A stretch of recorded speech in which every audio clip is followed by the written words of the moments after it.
जय माता दी दोस्तों। माता रानी आपकी सारी मुरादें पूरी करे और आप जीवन में बहुत सारी तरक्की करें। इसी के साथ आज का जो वीडियो है वो मैं शुरू कर रही हूँ। दोस्तों, बहुत सारे हमारे ऐसे भाई बंधु हैं, बहुत सारी हमारी ऐसी माताएं बहनें हैं जिनका ये प्रश्न था कि जो पूजा होती है, जो पूजा हम करते हैं रोज, क्योंकि बहुत सारे लोग ऐसे हैं जो पूरा विधि विधान से पूजा करते हैं। सुबह के नाश्ता से लेके शाम का जो खाना है वो भगवान जी को अर्पित करते हैं। पूरी विधि विधान से उनकी पूजा होती है। और उनका बहुत सारे लोगों का ये प्रश्न है कि जो हम भगवान जी को अर्पण करते हैं, भगवान जी को मान लीजिए कोई भी प्रसाद है, बाजार का लेके, घर का लेके, खाना है, जो भी अपनी इच्छा से जो भी प्रसाद चढ़ाते हैं उस प्रसाद का क्या करना चाहिए। आज के वीडियो में मैं आपको सारा कुछ बहुत ही डिटेल से बताने वाली हूँ कि भगवान जी का जो प्रसाद है, रोज़ हम जो भोग लगाते हैं या हम मार्केट से जो लेके आते हैं उसका भोग लगाते हैं या घर पे कोई भी चीज़ें बनाते हैं तो हम अपने भगवान जी को अर्पण करते हैं, वो चीज़ों का हमें क्या करना चाहिए, उस प्रसाद का हमें क्या करना चाहिए, हमें किस पे वितरित करना चाहिए, हमें स्वयं खाना चाहिए या अपने बच्चों को देना चाहिए या हमें मंदिर में दान करना चाहिए, हमें क्या करना चाहिए। तो सारा कुछ आज मैं आपको बहुत ही क्लियर समझाने वाली हूँ ताकि आपको बहुत ही अच्छे से समझ में आ जाएगा और इस वीडियो से आपको बहुत सारी जो जानकारी है वो मिल जाएगी। बहुत सारे लोग क्या करते हैं, भगवान जी का जो प्रसाद है, जो भोग है वो लगाते हैं, चढ़ाते हैं और स्वयं खा लेते हैं। और बहुत सारे लोग हैं जो प्रसाद नहीं खाते हैं, भगवान जी को जो अर्पण करते हैं वो गाय को खिला दिया या कहीं एक जगह पे डाल दिया, कुछ ऐसे करके करते हैं। बहुत सारे लोग मंदिर में वितरित कर देते हैं। तो घर में बहुत सारे भगवान जी रखे होते हैं। मान लीजिए आपने कान्हा जी को भी रखा है, जो हमारे भोलेनाथ हैं उनको भी रखा है, कोई भी माता जी हैं, मान लीजिए लक्ष्मी माता हैं, गणेश भगवान हैं, दुर्गा माता हैं, या आपके पास जो भी हैं राधा कृष्ण की मूर्ति है, जो भी भगवान रखे हैं। क्योंकि घर में मंदिर होता है तो हम कहीं भी जाते हैं, सब जगह से जो भगवान जी हैं वो लेके चले आते हैं और धीरे धीरे करके हमारे मंदिर में बहुत सारे जो भगवान हैं वो विराजमान हो जाते हैं। ऐसे में क्या होता है, बहुत सारे लोगों की जो पूजा है वो थोड़ी तरह तरह की होती है। बहुत सारे लोग एक एक निवाला लेके सारे भगवान जी को अर्पण करते हैं और बहुत सारे लोग थाली सजा के लेके आते हैं और एक जगह रख देते हैं और मन से प्रार्थना करते हैं कि प्रभु इनको स्वीकार कीजिए। मन से जो भोजन है वो खिला देते हैं, एक एक जो निवाला है वो भगवान जी को अर्पण नहीं करते हैं। तो आप कैसे भी पूजा करते हो मैं आपको सब तरीके से बताने वाली हूँ। जो लोग एक एक करके निवाला जो है वो अर्पण करते हैं तो उनको क्या करना चाहिए, और जो एक साथ ही पूजा का जो सामान है, जो भोजन है वो रख देते हैं, उनको क्या करना चाहिए।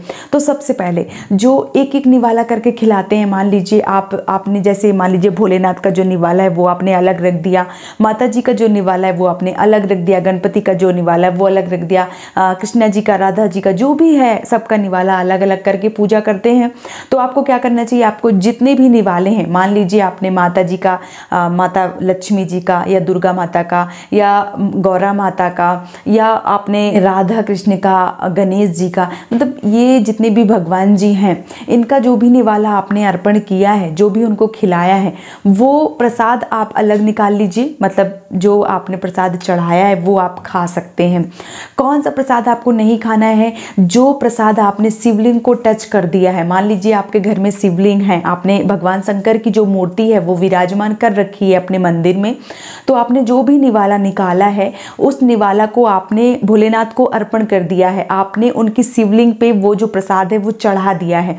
फिर वो प्रसाद आपको ग्रहण नहीं करना है, वो प्रसाद आपको नहीं खाना है, क्योंकि शिवलिंग पे जो भी टच हो जाता है प्रसाद वो हमें ग्रहण नहीं करना चाहिए। बहुत सारे हमारे ऐसे भाई हैं, बहुत सारी हमारी ऐसी माताएं बहनें हैं, उनके मन में ये प्रश्न चलेगा कि हम अगर वो प्रसाद नहीं खा सकते हैं तो हमें उस प्रसाद का क्या करना चाहिए। तो ये भी सही सवाल है, क्योंकि मन में जो भी प्रश्न आते हैं वो हमें एक बार सोचना चाहिए, समझना चाहिए और हमें जो समझ में नहीं आता है वो हमें पूछना चाहिए। तो बहुत सारे लोग पूछते हैं, तो उस पूछने के चक्कर में मैं आपको उसका भी जो निवारण है, जो उपाय है वो भी मैं बता देती हूँ। जो प्रसाद शिवलिंग को टच कर गया है, जो प्रसाद आपने शिवलिंग के ऊपर चढ़ा दिया है, उस प्रसाद को आपको ग्रहण नहीं करना है, ना ही आपके बच्चों को ग्रहण। तो वो प्रसाद किसको खाना चाहिए, आइए वो भी बता देती हूँ। जो घर को त्याग चुका हो, जिसने सारा कुछ भगवान के सहारे छोड़ दिया हो, जैसे कि मंदिर मंदिर के पुजारी या बहुत सारे लोग ऐसे होते हैं जो मतलब अपना घर बार सारा कुछ छोड़ के भगवान जी को ही सारा कुछ अर्पण कर देते हैं, भगवान जी के ही शरण में चले जाते हैं।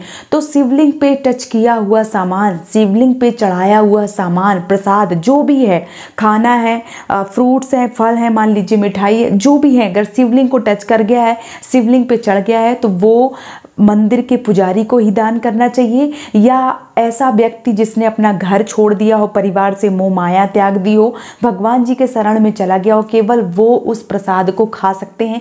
घर वाले बाकी सारे जितने भी भगवान जी हैं, मान लीजिए आपके घर में राधा कृष्ण है, लक्ष्मी माता है, दुर्गा माता है आपके घर में, या आपके घर में गणपति हैं, जो भी हैं उनका सबका प्रसाद आप खा सकते हैं घर पे जो भी भोग लगाते हैं। लेकिन शिवलिंग पे चढ़ा हुआ प्रसाद किसी भी माताओं बहनों को, किसी भी भाई बंधु हैं या कोई भी बच्चे हैं, उनको नहीं खाना चाहिए। ये जो प्रसाद है ये आपको मंदिर के पुजारी को ही दान करना चाहिए। या अगर आपको लगता है कि नहीं हम नहीं जा सकते, या हमारे घर से, बहुत सारे लोगों का ये भी प्रश्न होगा कि बहुत दूर पड़ता है हमारे घर से, तो हमको क्या करना चाहिए, तो आप ऐसे में क्या कर सकते हैं, आप जो भी थाली आप सजाएंगे, मान लीजिए भोलेनाथ के लिए आपने जो भी प्रसाद लिया है वो थाली में सजा दीजिए और उनका बहुत ही अच्छे से मन से अपने पूरे विधि विधान से पूजा कीजिए। जो प्रसाद है वो आप जो शिवलिंग है उसके थोड़ा सा नीचे रख दीजिए, मान लीजिए ऊपर टच ना कीजिए, नीचे रख दीजिए और पूरी विधि विधान से पूजा कीजिए और भगवान से प्रार्थना कीजिए कि प्रभु आप इस प्रसाद को ग्रहण कीजिए, इसका स्वीकार कीजिए और अपना आशीर्वाद जो है वो हम पे बनाए रखिए।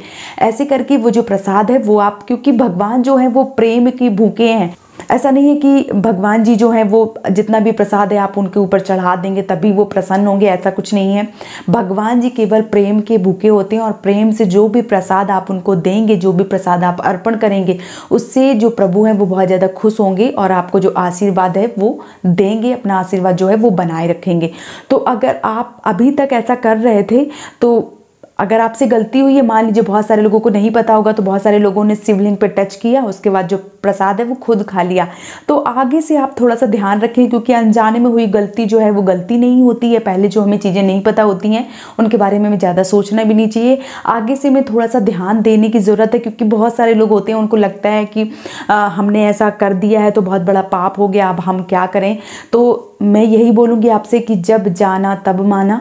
आपको पहले नहीं पता था, अभी पता चल गया है, तो आपको थोड़ा सा ध्यान देने की ज़रूरत है। और आगे से जब भी आप भगवान जी को प्रसाद अर्पण करें, जब भी भगवान जी को प्रसाद खिलाएं, तो आप थोड़ा सा ध्यान रखें, शिवलिंग के ऊपर चढ़ा हुआ जो प्रसाद है वो आपको ग्रहण नहीं करना है। तो उम्मीद करती हूँ दोस्तों आपके सारे मन के भ्रम है वो मिट गए होंगे।